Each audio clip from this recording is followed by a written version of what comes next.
ನಮ್ಮ ಕರ್ನಾಟಕ ಸರ್ಕಾರ ತಕ್ಷಣಕ್ಕೆ ಈ ಕಾವೇರಿ ವಾಟರ್ ಮ್ಯಾನೇಜ್ಮೆಂಟ್ ಅಥಾರಿಟಿ ಇರ್ಬೋದು, ಕಾವೇರಿ ವಾಟರ್ ರೆಗ್ಯುಲೇಷನ್ ಕಮಿಟಿ ಇರ್ಬೋದು, ಇದಕ್ಕೆ ಮೇಲ್ಮನವಿಯನ್ನು ಸಲ್ಲಿಸಬೇಕು. ಯಾಕೆಂತಂದರೆ ನಮ್ಮ ಕರ್ನಾಟಕದಲ್ಲಿರುವಂತಹ ಯಾವುದೇ ದೊಡ್ಡ ಸಣ್ಣ ಅಣೆಕಟ್ಟುಗಳು ಭರ್ತಿಯಾಗಿಲ್ಲ. ಕಬಿನಿಗೆ ಸ್ವಲ್ಪ ನೀರು ಕೇರಳದಲ್ಲಿ ಚೆನ್ನಾಗಿ ಮಳೆ ಆಗಿರೋದ್ರಿಂದ ಹರಿದು ಬರ್ತಾ ಇರೋದು ಬಿಟ್ಟರೆ ಹಾರಂಗಿನೂ ತುಂಬಿಲ್ಲ, ಹೇಮಾವತಿನೂ ತುಂಬಿಲ್ಲ, ಕಣ್ವನೂ ತುಂಬಿಲ್ಲ, ಕಾವೇರಿನೂ ನಮ್ಮ KRS ತುಂಬಿಲ್ಲ. ಕಾವೇರಿಯ ಯಾವ ಉಪನದಿಗಳು ಕೂಡ ಉಕ್ಕಿ ಹರಿತಾ ಇಲ್ಲ. ಕಾವೇರಿ ಕರ್ನಾಟಕದ ಜೀವನಾಡಿ. ಬೆಂಗಳೂರು ಉಸಿರಾಡುವಂಥದ್ದೇ ಕಾವೇರಿಯಿಂದಾಗಿ. ನಮ್ಮ ಮೊದಲನೇ ಆದ್ಯತೆ ಕುಡಿಯುವ ನೀರನ್ನ ಕೊಡೋದಾಗಿದೆ. ನಮ್ಮಲ್ಲೇ ನಮ್ಮ ಮುಖ್ಯಮಂತ್ರಿಗಳು ಈ ಸರಿ ಬೆಳೆ ಬೆಳೆಯೋದನ್ನು ಸ್ವಲ್ಪ ಡಿಲೇ ಮಾಡಿ, ನೀರು ಸಿಗ್ತಾ ಇಲ್ಲ, ಬಂದಿಲ್ಲ, ಒಳಹರಿವು ಕಮ್ಮಿ ಇದೆ ಅಂತ ರೈತರಿಗೆ ಅಡ್ವೈಸ್ ಕೊಟ್ಟಿದ್ದಾರೆ. ನೀವು ರೈತರಿಗೆ ಅಡ್ವೈಸ್ ಕೊಟ್ಟಂಥ ಮುಖ್ಯಮಂತ್ರಿ ಕಾವೇರಿ ವಾಟರ್ ಮ್ಯಾನೇಜ್ಮೆಂಟ್ ಅಥಾರಿಟಿ ಹತ್ರ ಈ ವಿಷಯವನ್ನು ತೆರೆದಿಡೋದಕ್ಕೆ ಏನಾಗಿದೆ? ಅಲ್ಲಿ ತಮಿಳ್ನಾಡಲ್ಲಿ ಹಿಂದೆ ಸ್ಟಾಲಿನ್ ಇದ್ದರು, ಆವಾಗಲೂ ಕೂಡ ನೀವೊಂಥರ ಕಾಂಗ್ರೆಸ್ಸಲ್ಲಿ ಒಂಥರ ಜೋಕರ್ ಕಾರ್ಡ್ ಇದ್ದಂಗೆ ಎಲ್ಲ ಕಡೆ ಫಿಟ್ ಆಗುತ್ತೆ.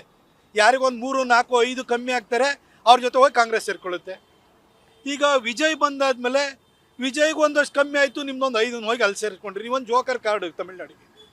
ಆದರೆ ಕರ್ನಾಟಕ ಕಾಂಗ್ರೆಸ್ ಪಾಲಿಗೆ ಕಾಮಧೇನು ಆಗೋಗ್ಬಿಟ್ಟಿದೆ. ನಿಮ್ಮ ಕೇಂದ್ರದ ನಾಯಕರ ಎಲ್ಲ ಆಸೆ ಆಕಾಂಕ್ಷೆಗಳನ್ನು ಈಡೇರಿಸೋದು ಕರ್ನಾಟಕ. ನಿಮ್ಮೆಲ್ಲ ವ್ಯವಹಾರಗಳಿಗೆ ಪುಷ್ಟಿನ ಕೊಡ್ತಾ ಇರುವಂಥದ್ದು, ಒಳ್ಳೆ ಫಲವತ್ತಾದ ಭೂಮಿ ಇರುವಂಥದ್ದು, ನಿಮ್ಮ ರಿಯಲ್ ಎಸ್ಟೇಟ್ ದಂಧೆಗೆ ಒಳ್ಳೆ ಅವಕಾಶ ಮಾಡಿಕೊಟ್ರದ್ದು ಕರ್ನಾಟಕ.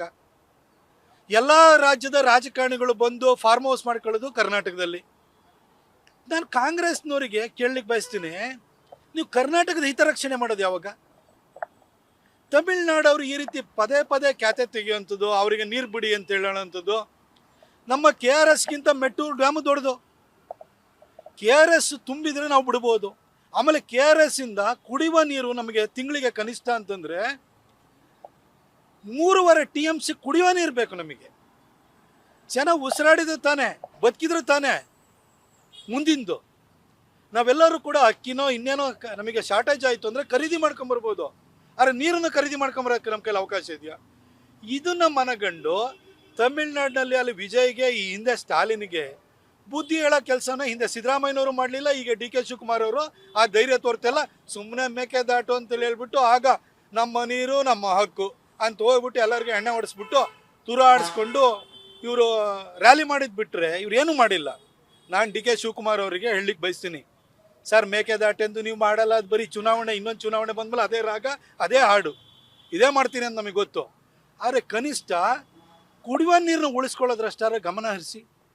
ತಮಿಳ್ನಾಡಿಗೆ ನೀವು ನೀರು ಕೊಡೋದಕ್ಕೆ ಅಲ್ಲಿ ಆರ್ಡ್ರ್ ಮಾಡಿದ್ದಾರೆ ಅಂತೇಳಿ ನೀವು ಸುಮ್ಮನೆ ಕೂತ್ಕೊಂಡ್ರೆ ಇಲ್ಲಿದ್ದು ವಸ್ತುಸ್ಥಿತಿಯನ್ನು ಮನವರಿಕೆ ಮಾಡಿಕೊಡೋರು ಯಾರು? ಕೊಡಗಲ್ಲಿ ಸರಿಯಾಗಿ ಮಳೆ ಆಗ್ತಾ ಇಲ್ಲ. ನಿಮಗೆ ದಕ್ಷಿಣ ಕನ್ನಡದಲ್ಲಿ ಮಳೆ ಆಗ್ತಾ ಇಲ್ಲ. ನಿರೀಕ್ಷಿತ ಮಳೆಗಿಂತ ಮಳೆ 25 ಭಾಗ ಅಷ್ಟೇ ಮಳೆ ಆಗಿರೋದಲ್ಲಿ. ಅಲ್ಲೇ ನೀರಿಗೆ ಹಾಹಾಕಾರ ಆಗುತ್ತೇನೋ ಅನ್ನೋ ಒಂದು ಪರಿಸ್ಥಿತಿ ಬಂದಿದೆ. ಇನ್ನು ಕಾವೇರಿ ಜಲಾನಯನ ಪ್ರದೇಶ ಏನಿದೆ, ಕಾವೇರಿದು ಟ್ರಿಬ್ಯೂಟರೀಸ್ ಏನಿದೆ, ಉಪನದಿಗಳೇನಿದೆ, ಒಂದು ಉಪನದಿನೂ ಕೂಡ ತುಂಬಿ ಹರಿತಾ ಇಲ್ಲ. ಇಂಥ ಒಂದು ಪರಿಸ್ಥಿತಿಯಲ್ಲಿ ನೀವು ಗಂಭೀರತೆನ ಅರ್ಥ ಮಾಡಿಕೊಂಡು ಸುಪ್ರೀಂ ಕೋರ್ಟಿಗಾರು ಹೋಗ್ತೀರಾ ಹೋಗಿ, ಕಾವೇರಿ ಮ್ಯಾನೇಜ್ಮೆಂಟ್ ಅಥಾರಿಟಿ ಎದುರುಗಡೆ ಹೋಗ್ತೀರಾ ಹೋಗಿ. ಇದು ನಮ್ಮ ಕರ್ನಾಟಕದ ಹಿತರಕ್ಷಣೆ ಆಗಬೇಕು. ನಮಗೆ ಕುಡಿಯುವ ನೀರನ್ನ ನಾವು ಉಳಿಸ್ಕೊಳ್ಳೋ ಕೆಲಸ ಆಗಬೇಕು. ಈಗ ಜುಲೈ ಮುಗಿದು ಆಗಸ್ಟ್ 17ಕ್ಕೆ ಬರ್ತಾ ಇದ್ವಿ. ಈಗಲೇ ಇನ್ನೂವರೆಗೂ ಮಳೆ ಬಂದಿಲ್ಲ ಅಂತಂದರೆ ಇನ್ನು ಯಾವಾಗ ಬರುತ್ತೆ ಸರ್? ಸೆಪ್ಟೆಂಬರ್ ಅಷ್ಟರಲ್ಲಿ ಮುಂಗಾರು ಮುಗ್ದೇ ಹೋಗ್ಬಿಡುತ್ತೆ. ಅದಾದ ನಂತರ ಹಿಂಗಾರು ಬರುತ್ತೆ ಅಂತ ನಮಗೇನು ಖಾತ್ರಿ ಇದೆಯಾ? ಇಂಥ ಒಂದು ಪರಿಸ್ಥಿತಿಯಲ್ಲಿ ನೀವು ಗಂಭೀರವಾಗಿ ತೆಗೆದುಕೊಂಡು ಅಪೀಲ್ ಹಾಕುವಂಥ ಕೆಲಸವನ್ನು ಮಾಡಿ, ರೈತರು ಬಂದು ಹೋರಾಟವನ್ನು ಮಾಡಿ ನಿಮಗೆ ಎಚ್ಚರಿಕೆ ಕೊಡಬೇಕಾದಂತಹ, ನಿಮಗೆ ಬುದ್ಧಿನ ತುಂಬಬೇಕಾದಂಥ ಅನಿವಾರ್ಯ ಪರಿಸ್ಥಿತಿಯನ್ನು ನೀವು ತಂದಿಟ್ಕೊಳ್ಬಾರ್ದಿತ್ತು ಅಂತ ಹೇಳಿಕ್ಕೆ ಬಯಸ್ತೀನಿ. ಅಲ್ಲ, ನೀವು DK ಶಿವಕುಮಾರ್ ಅವರು ನಮ್ಮ ಮಂಡ್ಯ ಈ ಭಾಗದ ರೈತರಿಗೆ ಭತ್ತ ಬೆಳಿಬೇಡಿ, ಕಬ್ಬು ಬೆಳಿಬೇಡಿ ಅಂತ ಹೇಳ್ತಾರೆ. ಕುಡಿಯುವ ನೀರು ಬೆಂಗಳೂರಿಗೆ ಕೊಡಲೇಬೇಕು. ಇವರೆಲ್ಲರ ವ್ಯವಹಾರ ದಂಧ ನಡೆಯೋದು ಬೆಂಗಳೂರಲ್ಲಿ. ಆ ಬೆಂಗಳೂರು ಬದುಕಬೇಕು ಅಂತಂದರೆ ತಿಂಗಳಿಗೆ 3.5 TMC ಅಷ್ಟು ನಿಮಗೆ ಕುಡಿಯೋ ನೀರು ಬೇಕು. ಆ ನೀರು ಬರುವಂಥದ್ದೇ ನಮ್ಮ ಈ ಕಾವೇರಿಯ ಉಪನದಿಗಳಿಂದ. ಇದು ಅವ್ರಿಗೆ ಅರಿವಾಗಲಿಲ್ವಾ?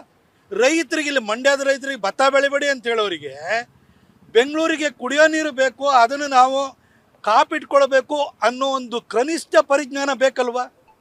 ನೆಗ್ಲೆಕ್ಟ್ ಮಾಡಿರೋ. ಇವ್ರು ಫಸ್ಟ್ ಮುಖ್ಯಮಂತ್ರಿ ಚೇರ್ ಬೇಕಿತ್ತು, ಚೇರ್ ತೊಗೊಂಡ್ರು. ಈ ಕ್ಯಾಬಿನೆಟ್ ಎಕ್ಸ್ಪಾನ್ಷನ್ ಮಾಡಬೇಕಾ, ಅದಕ್ಕೆ ಯಾರ್ಯಾರನ್ನ ಒಳಗಡೆ ಸೇರಿಸ್ಕೊಳ್ಳಿ.